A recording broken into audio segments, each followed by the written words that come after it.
इतने प्लेन चल रहे हैं, इतनी तोपें चल रही हैं, लेकिन जेलेंस्की के पैलेस के ऊपर यानी यूक्रेन के राष्ट्रपति के घर के ऊपर एक भी बम गिरा नहीं है। तो बहुत सोच समझ के लड़ाई हो रही है सर। जनरल साहब देखिए ऐश्वर्या, मैं तो इसको फाइन करूंगा in just 3 words sir. It is a new world disorder. Sir world disorder, जब हम डिसऑर्डर कहते हैं तो हमको जो बड़ी शक्तियां हैं उनका एक एक की टिप्पणी 5-5 सेकंड में मैं कर देता हूं। यूनाइटेड नेशंस, जैसे दयाल साहब ने बोला, टोटली इनइफेक्टिव। आप देखेंगे कि जो रशिया के अगेंस्ट उन्होंने रेजोल्यूशन बनाया, उसको कंडेम करने की बजाय उसको धीरे से उसको वाटर डाउन करके कितने पोलाइट शब्दों में करके उन्होंने रेजोल्यूशन बनाया, कोई असर नहीं हुआ यूनाइटेड नेशन में। चाइना देखिए कैसे चुप्पी ठान के बैठा हुआ है, ना इधर ना उधर, क्योंकि सबसे बड़ा फायदा इसका चाइना का होने वाला है।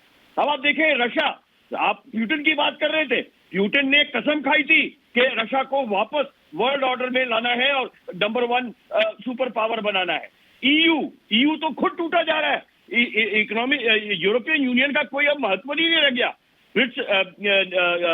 ब्रेक्सिट के बाद में जब यूके टूट गया, उसके बाद में इनका संगठन ही ढीला पड़ गया।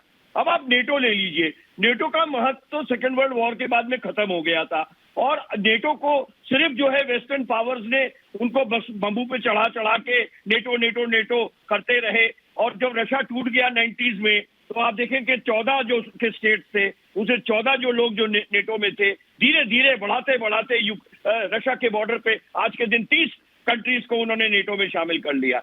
अब नेटो की महत्व बढ़ गई है। नेटो ने देखा कि अमेरिका इतने दूर बैठा हुआ, जो कि ट्रंप के टाइम में आपने देखा होगा, ट्रंप ने कहा था भाग जाओ, नेटो से हमें कुछ नहीं लेना देना।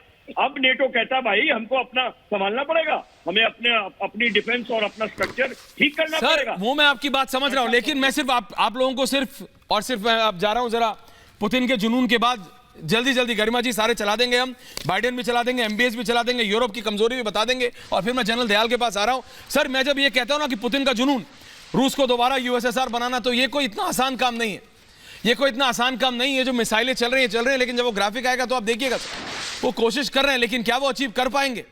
क्या वो दोबारा उन देशों को जोड़ पाएंगे, या सिर्फ यूक्रेन पे ही रह जाएंगे? अगर ग्राफिक पे आ जाए हम, अमेरिका की घटती ताकत इसमें दिख रही है। अमेरिका की घटती ताकत, अमेरिका की घटती ताकत, अमेरिका की घटती ताकत, अमेरिका की जो घटती ताकत है वो रूस पर धमकी का जी, रूस को दोबारा यूएसएसआर, इसके बाद वाला है अमेरिका की घटती ताकत। तो अगर हम अमेरिका की घटती ताकत की बात करें जनरल साहब, और अमेरिका की घटती ताकत में मैं चाहता हूं आप जनरल साहब को ले आए मेरे साथ, दोनों को। जनरल साहब, रूस पर अब धमकी का असर नहीं हो रहा अमेरिका की। ये जो हैं जो बाइडेन, इनका फोन मोहम्मद बिन सलमान उठाते नहीं है। अफगानिस्तान ये 6 महीने पहले छोड़ के भागे हैं। अमेरिका की अर्थव्यवस्था सुस्त है। दूसरे देश, छोटे छोटे देश अमेरिका की बात नहीं मान रहे। जो देश जिसे कहते हैं बिल्कुल पिछलग्गू होते थे, जिन्हें कहते हैं बैकपैकर्स होते थे अमेरिका पे, वो अब नहीं मान रहे। उसी ग्राफिक में अगर रह के अगर आप सिर्फ जनरल साहब को डाल दें फुल फ्रेम, थैंक यू। दूसरे देशों को आंख दिखा रहा है अमेरिका, लेकिन कोई उसकी आंख मानने को तैयार नहीं है। तो इस रूस यूक्रेन लड़ाई से बहुत चीजें निकल के आ रही हैं सर। अमेरिका की घटती ताकत दिख रही है। अगर एक तरफ पुतिन रूस को यूएसएसआर बनाना चाहते हैं वो दिख रहा है, तो दूसरी तरफ अमेरिका का घटता हुआ असर दिख रहा है सर अंतरराष्ट्रीय स्तर पर। जनरल साहब। ऐश्वर्या देखिए, प्रेसिडेंट पुतिन जो है वो यूएसएसआर नहीं बना सकते। मैं नहीं समझता उन्होंने इसको कभी भी यूएसएसआर के तौर पे लिया होगा। वो वेस्ट में बेलोरसिया और यूक्रेन को अपना एक बॉर्डर मानते हैं और वहां नाटो का इंटरफेरेंस नहीं चाहते।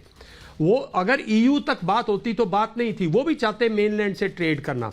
दूसरा, आप नाटो अब आप दोबारा यूएसएसआर नहीं बना सकते, क्योंकि अजरबैजान की कुछ महत्वाकांक्षाएं हैं, ताजिकिस्तान उनके साथ है, जरूर है, लेकिन जो बाकी प्रांत है, जॉर्जिया की अपनी महत्वाकांक्षाएं हैं। आपने अजरबैजान आर्मेनिया युद्ध में देखा कि रशिया नहीं इंटरफेयर किया, क्योंकि इंटरस्टेट महत्वाकांक्षाएं हैं और वो समझते हैं इस बात को, लेकिन वो कंसोलिडेट करना चाहते हैं कि यहां नाटो की प्रेजेंस ना हो, वेस्ट की प्रेजेंस ना हो, और रशिया के और इनके जो एथनिक रिलेशंस हैं और जो इनका ट्रेड है वो सब रिवाइव करना है। उनका थ्रस्ट इस पूरे एरिया को इकोनॉमिकली स्ट्रांग करना है और मिलिटरीली, ताकि कोई थ्रेट ना आए। जैसे तजिकिस्तान में आज भी वो तजिकिस्तान में इंटरेस्टेड है ताकि अफगानिस्तान से कोई भी थ्रेट ना आए।